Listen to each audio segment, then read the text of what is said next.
Good Sunday afternoon to you. Good Sunday afternoon. This is Chris checking in live with the Wiley Report. Have been trying to do more of these. These are just reflections, my thoughts. All of them are Chris's, meaning me, mine. And this is what I think. I was thinking this weekend about my wrap up of what's going on. I did get back from the conference. On Thursday. The second day was equally a wonderful day. I got some writing done. I was proud of myself because I turned in the revisions to my narrative. So I was really excited about doing that because I really wanted to get that done while I was away. So I did get to do that. And then I went to the afternoon sessions and met some amazing scholars and heard some great presentations. And then I went to the Italian restaurant with two scholars and then this two doctoral students. And one of them, the third person, was a friend of one of the people there. She's a professor at one of the schools in Wisconsin. So we went across the street to the Italian restaurant. The Italian restaurant was good. I had rigatoni.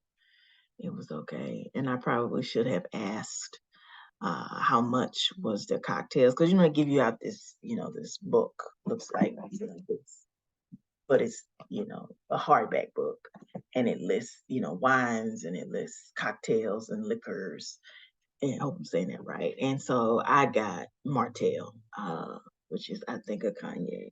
Should have asked how much that price was. Woo! Should have asked that. Should have.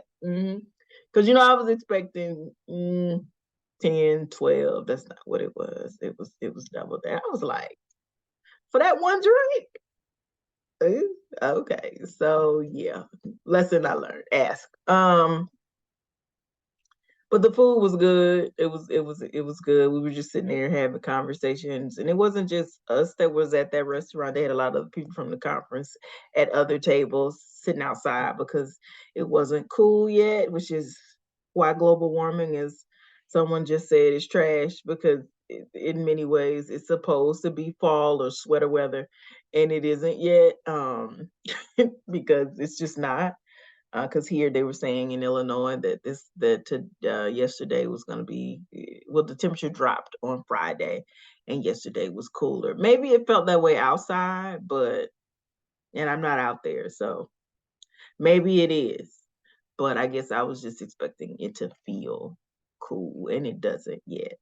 And I don't think that it really will, because I was reading something by NOAA, National Oceanic Atmospheric Administration's, one of their weather reports about El Nino and the warming effect on states, and for this upcoming fall and spring or whatever. And just doesn't seem like, in some states it might be colder, some states they might get more rain, but it didn't seem like it's gonna feel like winter or fall. Well, it's not winter yet, but it didn't seem like that fall feeling that we might have had in previous experiences will be something that we feel, because, like that person said, global warming is trash. So it's all messed up. Who knows?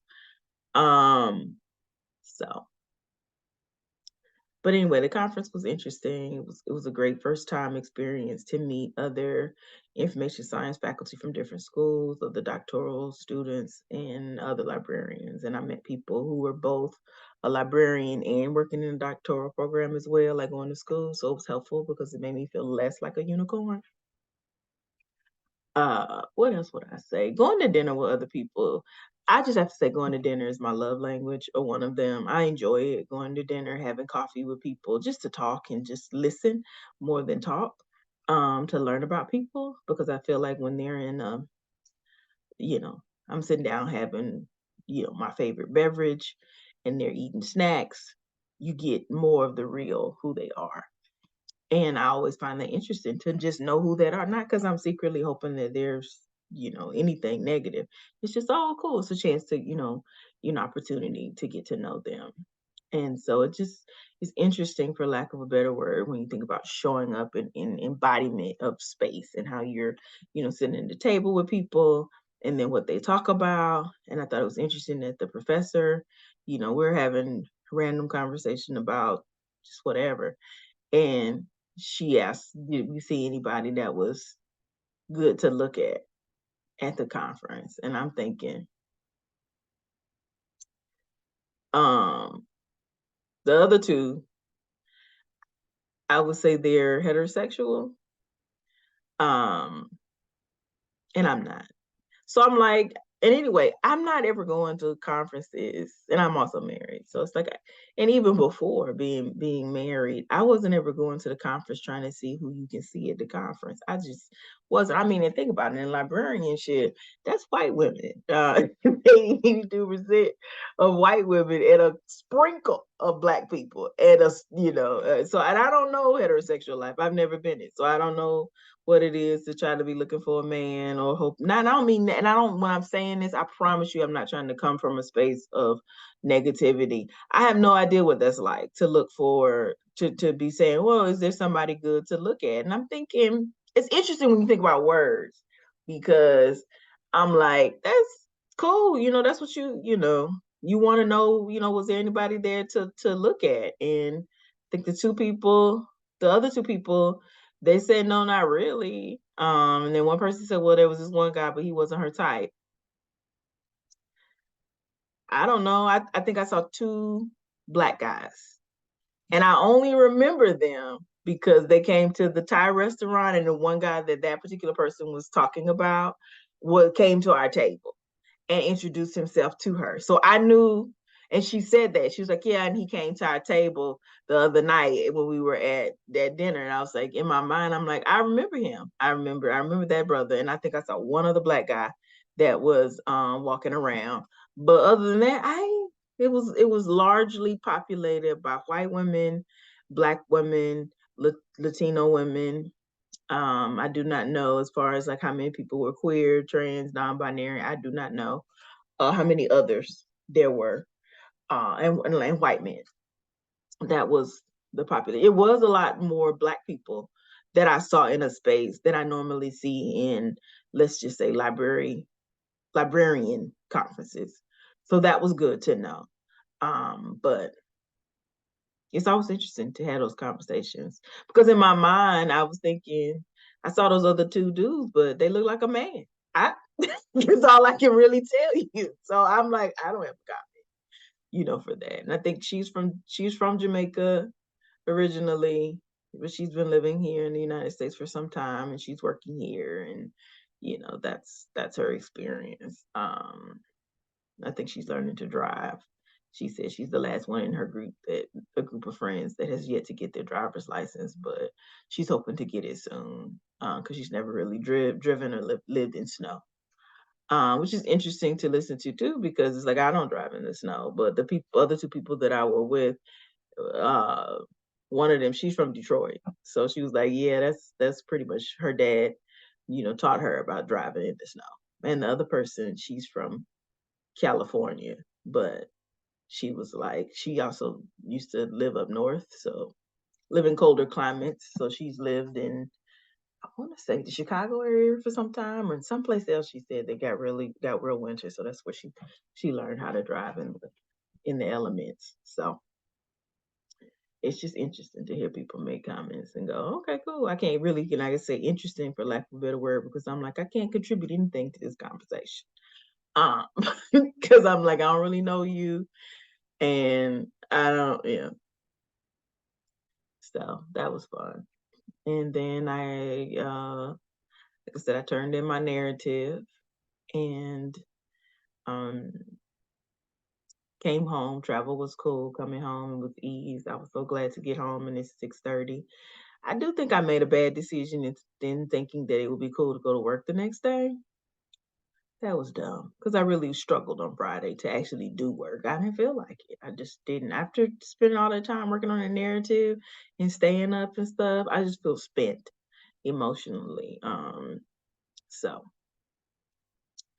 but I looked last night, and my advisor gave comments I'm gonna try to look at it a little bit later, but we have a meeting on Wednesday, so I hope to have made some progress before the meeting. But I'm not really sure because I have to work on my sabbatical application. And I was so spent. I got like a little like it's not even kind of like you got your name and the dates you thinking about. And the little brief short statement of that they had before you go into the full application. That's all I have. And I did talk to one of the people, and she was like, "Yeah, it was totally fine, but I have to turn it in by Monday because it was due Friday."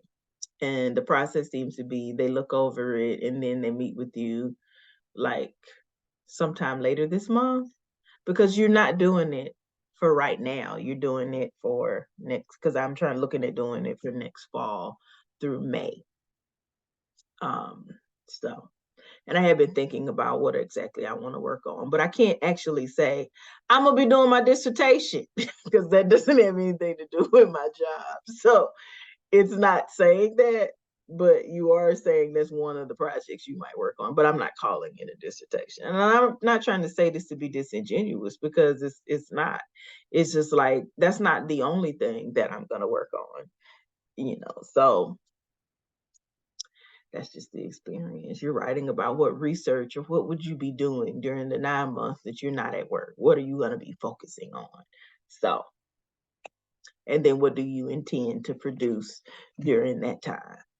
And I've seen a lot of people, they have multiple projects that they're working on. Some have 3 to 4 projects that they're working on. Um, and then they ask you about it when you return. And I did get 2 librarian people or library faculty or in the library's applications. They graciously sent it to me. So I found one that seems more aligned with what I'm going to be doing anyway. So that's very helpful. So I've just been working on the rough draft of that this morning so I can get that in and preparing to head to another conference at the end of the week. Well, I'm going to see my wife, but leaving her in Baltimore, I'll be going to Philadelphia to go to the Association of Internet Research, which really feels like my area of interest, which it is because everything on the program looks good. I'm gonna have to have a real look at what can I actually go to. Like, cause some things are going on at the same time. And I'm like, I can't split myself in half and say, you go. so, so, and then at least 2 scholars that I cyber stalk. I do. The one is on my committee. I'm going all her stuff. And then another person, he's on my list of people that I'm reading. And I hope to be able to meet him and talk with him in person and try not to fan out because sometimes I have done that and then I had to go back and apologize. Because for me research is exciting as people talk about their hobbies. So when it comes to people that you read, it's like I got a million. I love talking about it, like books and what you're writing and how you thought that and why you thought that. So I want to know all of that. So trying to tone it down so I don't come across as creepy. But still being exciting and respectful. So I'm really excited to know that Dr. Brock will be there. I low-key want to ask him to be on my final committee because I think if I had him and Dr. Gibson and somebody else, it might be really good to really have them because I know they would tell me the truth. And you can't have outside people from on your actual committee, especially as I'm really finalizing what it is that I'm going to be talking about. And I'm like, you need people in the room that just say it for what it is. So that's where I'm at. Um, and I don't know who would chair it, but it has to be somebody that chairs it, I think, from the iSchool. But everybody else doesn't necessarily have to be from the iSchool. So I know with Dr. Gibson, she's an affiliate faculty. Uh, she's in communications. And Dr. Brock is an associate professor at another institution, but he's an alum of the same program that I'm in. So figuring that out as I, keep writing this narrative, and I did look last night. I sat up and looked over the comments. It's not as many comments as before, so I'm grateful for that. Feel hopeful that, it's possible that I could, edit this before Wednesday and send it back to her. And so that's cool. When I think about like my emotions and what I've been dealing with, I went to my grief group the other day. Um, weekends are always a mixed bag of emotions. If I'm tired or whatever, um, sometimes it can be hard on Saturdays and Sundays to really get to work and do the things that I'm supposed to do. So I was grateful that in another hour, some people from this other group, they want to do a co-working at 2 o'clock, which I'm like, that's good because you can just show up like this and be in the Zoom room and y'all just do the work. So I feel helpful. I feel hopeful and helpful that they actually want to do that. Because I can keep working on this sabbatical application because that I want to finish today. Um, and so, like I said, in my emotions, I don't know if it's the emotions of my dad or it's the emotions of living in Illinois alone or the fact that the seasons are changing. Sometimes that just whole I don't really want to do anything. Like yesterday, I had different plans of what I would do, and I didn't end up doing any of those things. All I ended up doing was cooking, finishing up my laundry so I could have clothes to pack, and watching TV. That's literally what I did. I've been not going to the gym. That's made me sad because my back has been hurting, and I'm trying to get an appointment to see my doctor, but I haven't been able to get one for next week when I'm actually here. It's not as bad. It has not been as bad as it was when I probably should have gone to the doctor. Because when I was away last week, I know I was really constantly aware of the fact that my back did not hurt, yet I was like unsure, uncertain, didn't think it was a good idea to go to the gym, even though there was a gym in the hotel, because I was like, I don't wanna hurt anything, and I'm not saying I was doing anything to hurt my back when I was in the gym, but when you have a low twinge in your back, it just doesn't feel like that's a wise and smart decision. And then I thought, well, maybe I can go, maybe it'll be better because I noticed, like I said last week, that it was better. But when I had that thought, it was like last night, it was just a little twinge. It's just like a little dull ache and you're turning over in the bed, or you just feel it that you might be moving gingerly because it's like my back does these spasm things. And it's not all day, every day or constant. It's just it happens at different periods of the day. That's the way that was happening about a week ago. Or well, 2 weeks ago. So it hasn't happened recently. It doesn't bar me from doing anything. You just wait on it to pass. I've been taking um naproxen when it had the back pain one from naproxen, which really helped. And then I like this morning I went ahead and took some because I was like, maybe I'll go to the gym, but I was like, I don't think I'm gonna make it going to the gym because I have to do this sabbatical. So we'll see. And I also, want to go to the doctor to get cleared because I don't want to be trying to do my floor exercises and then I can't get up off the floor or injure yourself and then you gotta Uber or take the car. I mean, or take the bus. And anyway, going to the gym on the weekend is not always easy for me because I live in suburbia. And to get to this gym on the weekend, you gotta take 3 buses. I'm committed, but I ain't that committed. So I know, like before I started having these back issues, I did Uber one Sunday to the bus, and I Uber to the bus. I Uber to the gym because I was also curious. Was like Sunday afternoon because there's this seated press that you can do for when you're sitting on the floor, lifting your legs up. And it's always been a hard to get to that machine now that they put it in strength and conditioning because people just camp out at that bitch. I know this is random, but that's who I am. So they camp out at that. So I was like curious to find out if you go on a Sunday, do you still have that same situation? And you did. So I think the only way that can be avoided is if I get there when they open, and then maybe go first to that machine, which has been in my mind. Uh, so I don't, because they open at 6 in the morning, but I'm like, am I really gonna Uber at 6 in the morning? I don't know if that's really safe. So I'm just not getting to the point where I actually Uber, but I generally only Uber during daylight hours, not in the evening.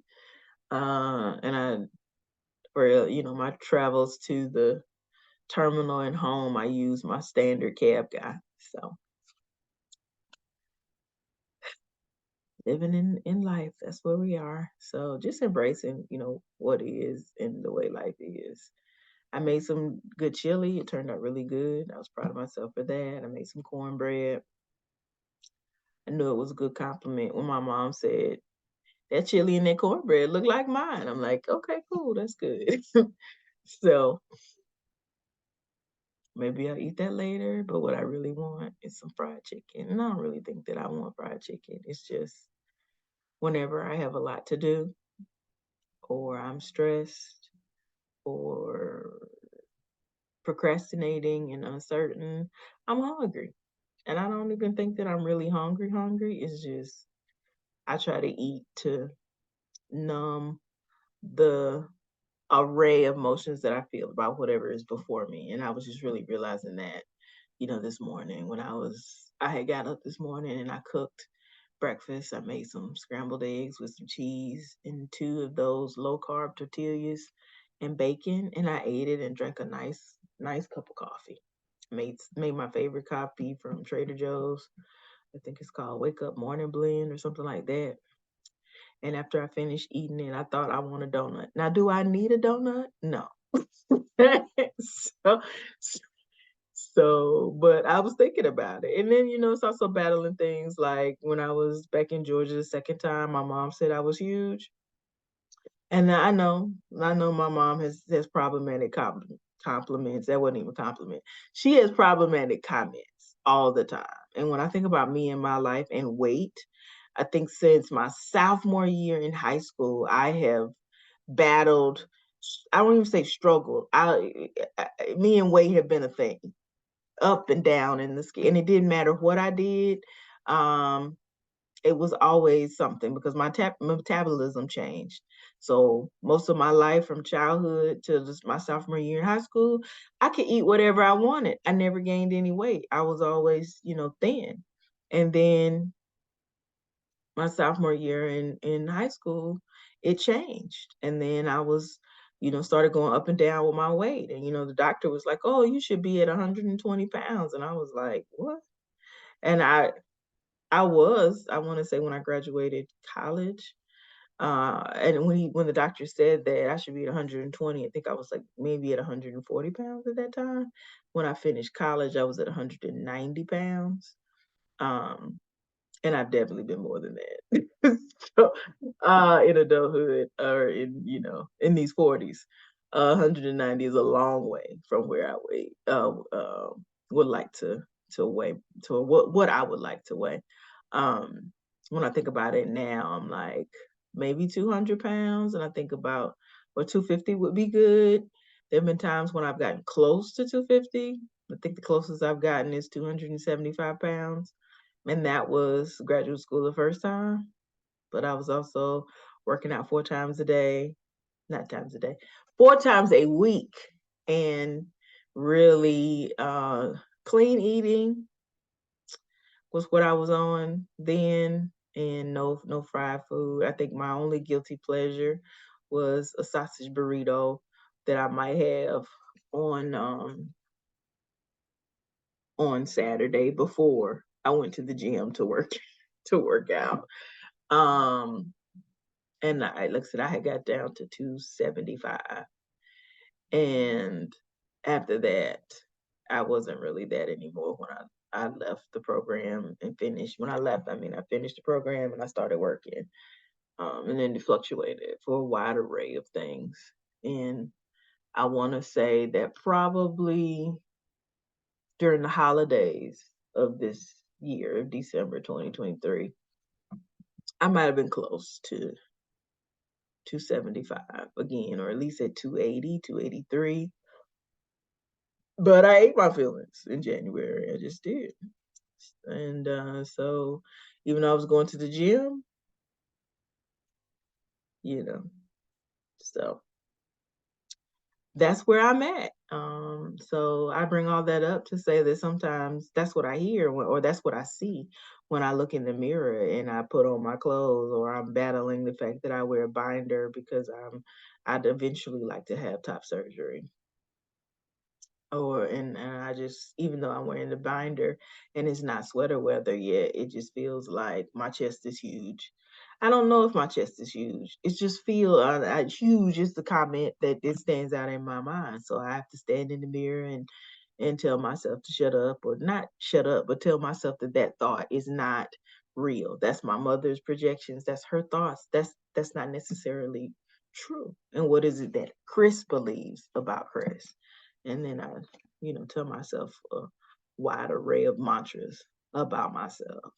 Um, and that's what I face. I mean, I think when we think about our relationships with people, they can be complicated, because I literally was having this conversation with a doctoral student when we were talking about Audre Lorde's work, and she uh, was talking about working in community, in church groups, and their lack of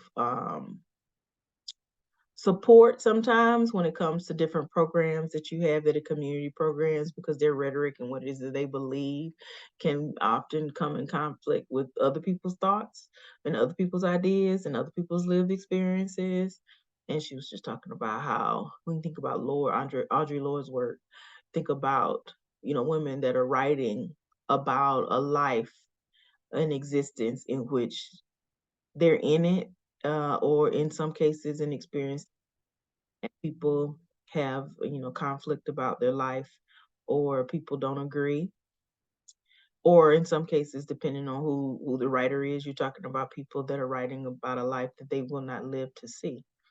And we literally were reading a poem about it's Audre Lorde's work where she's writing about survival. um in this video, when I post the video, I put the link of that poem.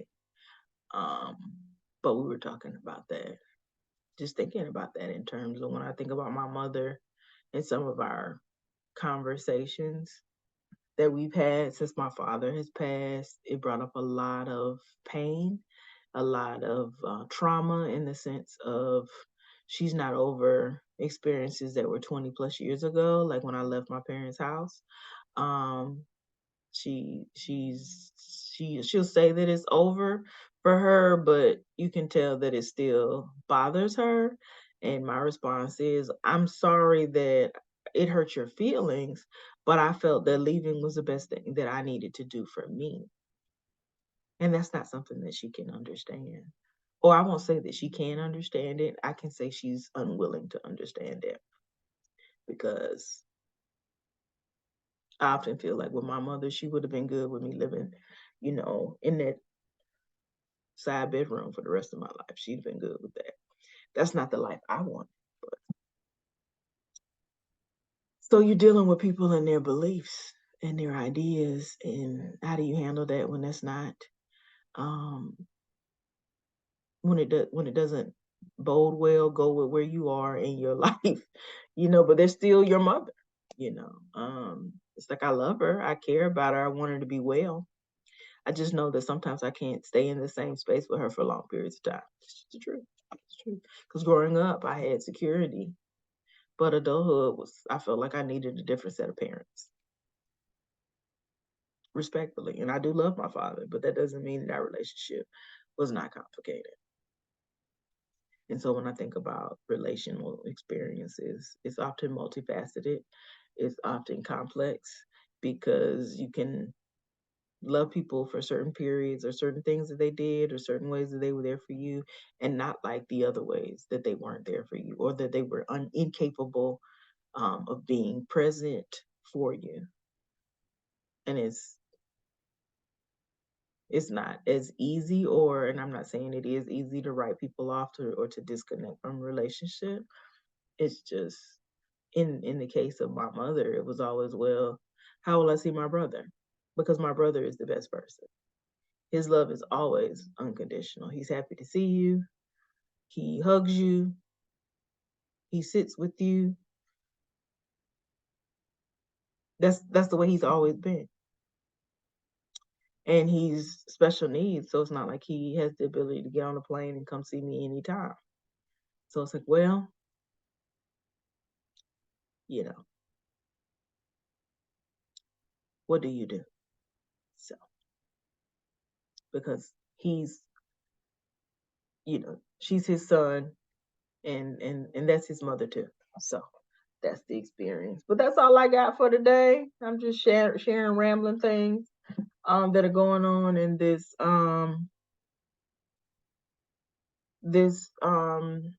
doctoral student journey, my life. All thoughts are mine, just sharing. I hope that wherever you are, that whatever it is that you're doing, that you are well and doing okay. I'm gonna get on off of here and get me some more coffee and set my space up, because I just got the link about co-working, and that starts in another 40 minutes. So peace and all that good stuff to you. Wishing you a great Sunday, and I'll check in another day. Have a good one. Life in these streets as an academic.